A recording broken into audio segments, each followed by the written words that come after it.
No, haasteena meillä oli taloyhtiössä se, että häkkivarastoihin päästiin murtautumaan, kun avaimia oli tietymättömissä tai asiattomissa käsissä.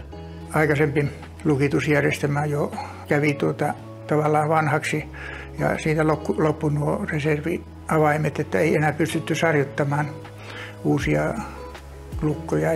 Meillä ullakolla on nuo häkkivarastot, niin sitten ullako-ovet on muutettu sillä tavalla, että iltasella kello 10 jälkeen sinne ei enää pääse ja aamusella taas lukot rupeaa toimimaan. Ja Ailogin varmaan suurimpana hyötynä on se, että jos avain häviää, niin se voidaan sitä järjestelmästä poistaa ja ei tarvitse ruveta lukkoja sarjoittamaan uusiksi.